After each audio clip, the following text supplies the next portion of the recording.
If you want to learn how to automatically highlight a specific text using colors in Excel, this video is for you.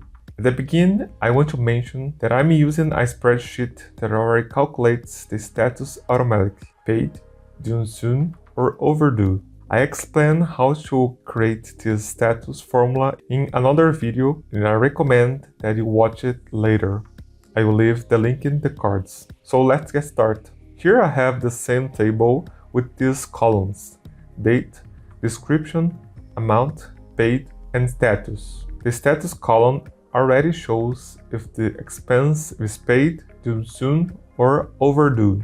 Now I want Excel to change the color of the status cells automatically based on the text. First, I select the cells in the status column.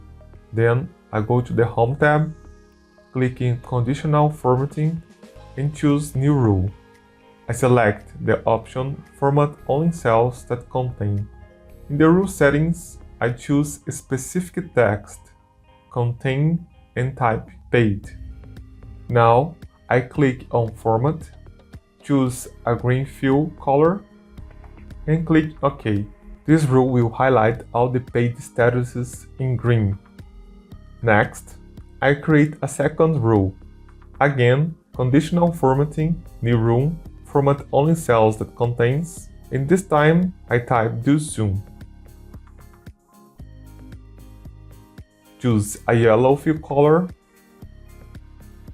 and click OK. Now I create the last rule.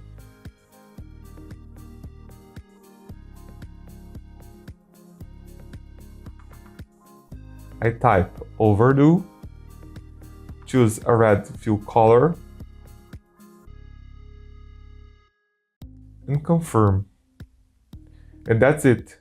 Now Excel automatically changes the color of its cells based on the status: green for paid, yellow for due soon, and red for overdue.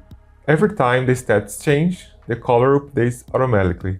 You can use the same idea for expiration dates, invoice, documents, or any type of deadline control. And that's today's tip. If you like this video, leave a like and subscribe for more Excel tips. See you next time!